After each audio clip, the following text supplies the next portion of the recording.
Hello and welcome to the GSMC Chip Shot Football Podcast presented by the GSMC Sports Network. I'm your host, Manny Talks, and this is officially my first time hosting this podcast this semester. I'm very excited to have this role as the podcast host for not only the show but for the network. I'm going to try my best to bring you guys all the best content, best discussion, and best just overall football talk over the period that I am the football host of this show. But that being said, let's talk about some football. I have some exciting segments for you guys here today. After now that we're officially into the off season, the NFL off season, there's going to be a lot of talking points that I want to get to over the course of these episodes. And the first segment, I kind of want to start doing a different thing, my own little segment that I can have each and every show, call out the chip shot segments or the chip shots of the day, where basically I'll be bringing you guys stories, football related stories about players, coaches, or anything that's connected to football but off the field, away from games, results, and anything like that. You know, stuff off the field, activities, news that some players might get into. Because I think it's just fun to talk about. It's entertaining to see what these guys get into off the field, away from the game. It's not all about winning, losing, stats, records, and stuff like that. So that's one segment I'm always going to have to try to reoccur, bring you guys something new, exciting to talk about. Later on in the show, I'll be bringing up some of the teams that I think and that I saw on ESPN. They were talking about the teams that are under the most pressure to win this off season, and I'll be giving my thoughts on their list and my thoughts on some changes that I thought could have been made to that list. So that'll be the second segment.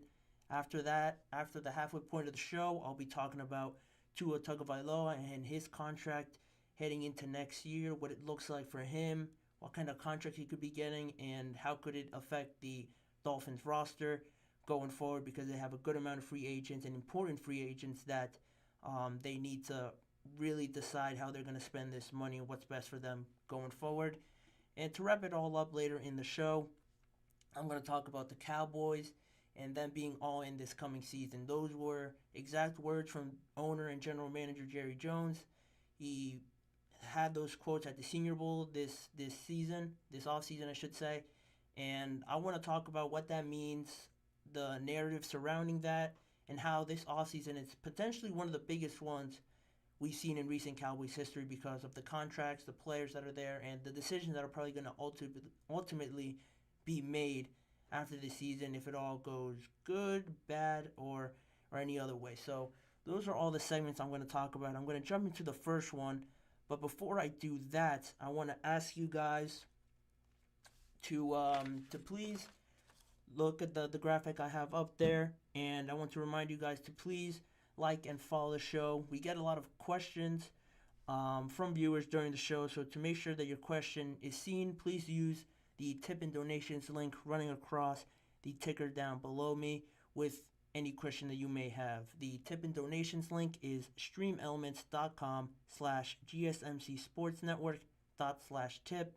Again, the tip and donations link is streamelements.com/gsmcsportsnetwork./tip. This just makes sure your question gets put to the top of the list. Make sure I'm able to see it and read it right away when it comes up. And it's also just a big help for not only the show, but the network and everybody here. So I greatly appreciate if you guys could do that for me with any of your questions. So that being said, now I can officially jump into the first segment of today's show, the Chip Shots segment of the show. And some interesting stories I thought I would discuss with everyone watching here is obviously the event that's going to occur in about or less than half an hour now, Eastern time at 7 o'clock is the first event of the NBA All-Stars game. First event, the Celebrity All-Stars game. There's a lot of well-known celebrities, but the ones I want to talk about are Micah Parsons, CJ Stroud, and Miko Hardman, Puka Nacua, some of the NFL guys that are going to actually be playing in this NBA All-Stars game. When I first saw the list, I it was initially just Micah Parsons and C.J. Stroud competing in the game, but after a while, I think just a few days ago, Miko Hardman announced that he was going to be playing in the game, so he got added, and then Puka Nakua was actually on the Pat McAfee show, and Pat asked him about the NBA All-Star Celebrity Game, and Puka said he'd love to. He actually nailed a shot there while he was live on the air, and then he got added to the rosters. So that's going to be exciting to see. I only know from just researching it prior to this episode that Miko Hardman is on Stephen A's team as one of the coaches. Stephen A, the other coach, is Shannon Sharp. I know that Miko Hardman is on Stephen A's team. I couldn't find what team Puka Nakua was going to be on, but would assume it would be Shannon Sharp's team.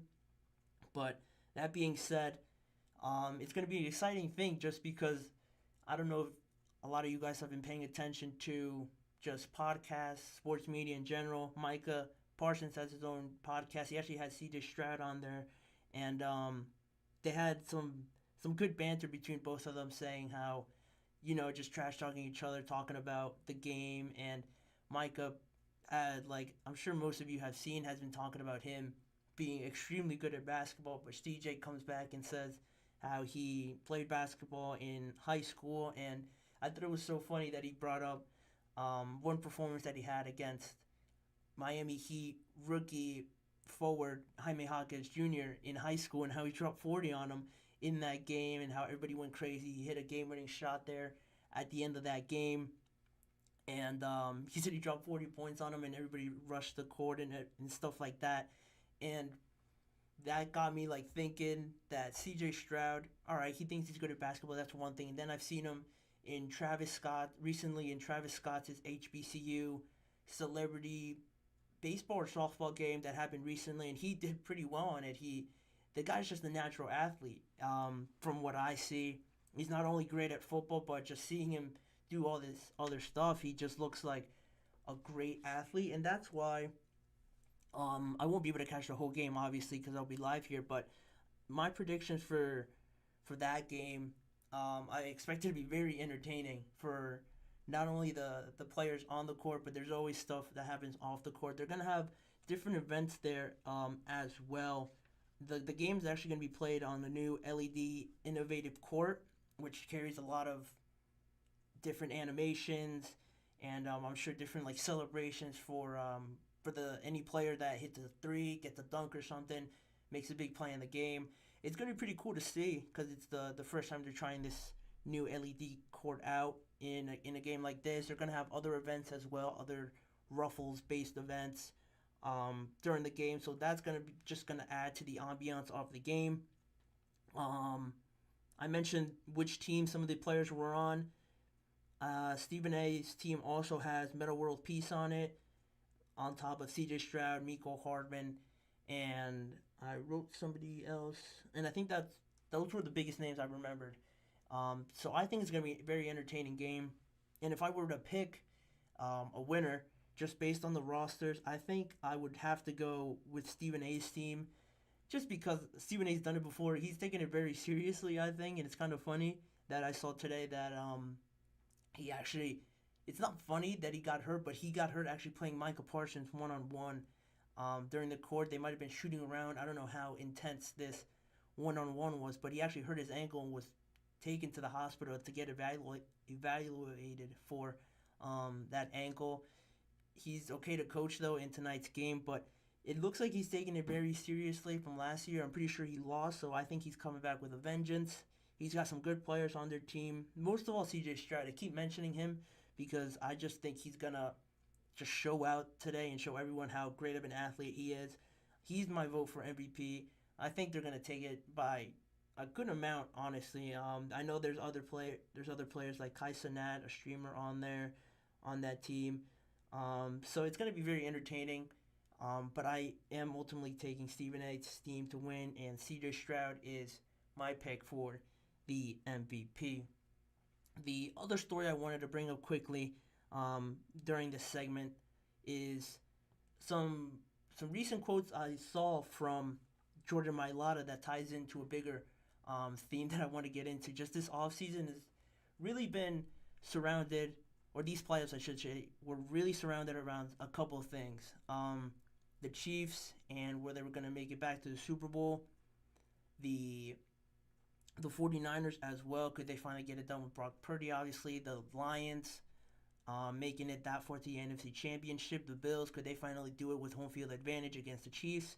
But the two biggest ones that kind of developed late were obviously all the news and hype around Taylor Swift being at the games and everything, and Travis Kelce playing better while she's there. They always had the camera up there, like I'm sure everybody knows. Doesn't need me to bring it up again. But over the course of the playoffs, Jason Kelce, obviously the Eagles got eliminated in the first round, so he joined in the games, the antics of the celebrations during the games, and it was just funny because it was all over social media that Jason Kelce and what he was doing at the Bills game, jumping in with the crowd, had his shirt off, drinking beers and everything with the fans outside before the game. Then you see him up in the suite in the Super Bowl and just everything else. I don't have to mention too much about the Super Bowl celebrations that I'm sure everyone saw, them at the after parties and everything, Jason Kelce having the time of his life. And they asked his old line teammate Jordan Mailata about his retirement, because there was a lot of speculation that he would be retiring, but he didn't officially announce it. So Jordan Mailata, his quotes were, when they asked him about, do you think Jason Kelce will come back? He said, "There's no shot. You're telling me how he's going shirts off in games, gambling in casinos. He's coming back? No way. He's having too much fun." And you could kind of see that to some aspect. Even though he hasn't announced anything, Jason Kelce, I think I've seen him more than ever now be more of a media, more of a personality. He's shown everyone his personality and not a lot more, not just because he has his own podcast with his brother, a very successful podcast, but I think he's going on other podcasts now. He's having fun at the Pro Bowl with his kids, his wife, the Super Bowl parties and everything, and just getting or showing everyone the personalities that he has, his family has. I'm sure everyone's seen the clips of his daughters as well, him and his daughters. His wife, Kylie Kelce, has also become very like a famous celebrity in some aspects with NFL fans and everyone that follows her podcast, follows the Kelces.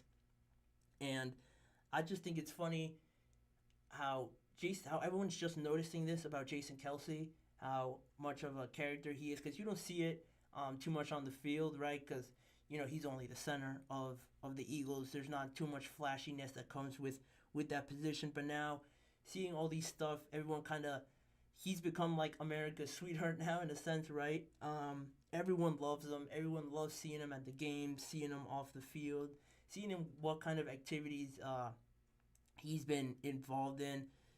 Like I mentioned, he's been going on podcasts. He was on the Shaq podcast and talked about a story when him and his brother Travis Kelce obviously grew up in a house, always competing, and he told a funny story about how they actually got into a fight, a pretty serious one while they were playing basketball, and they almost like hurt their dad when he was trying to separate them. So those kind of funny, relatable stories that he can provide is something that I think has kind of grown him into something that he probably wasn't expecting, to be honestly, just because of the way he seems to not care about everybody else's opinion. But it just gets me thinking, he's so prominent in these roles now in media, and he's always on social media with his podcast and everything. Could he have a career in TV somehow, some way? He already got the podcast, and I'm sure he's going to get offers for TV in the near future if he does decide to retire. So that was the interesting part about that, surrounding Jason Kelce and that story. It was funny how they asked Jordan Mailata about it, and how he's kind of accepting the fact that he's never seen Jason Kelce like this, so happy off the field and really living his best life. So I just thought I'd talk about that. And for this segment, I'm always going to try to have 2, potentially 3 stories to talk about, but today I only had 2 for this episode, so that'll wrap it up for the first segment. I'm going to go to a quick break here for a few minutes, and I'll be back with the second segment where I'll talk about which teams are under the most pressure heading into this offseason and who really needs to win this offseason to have a good regular season and season overall. So Don't go anywhere. I'll be right back after this short break.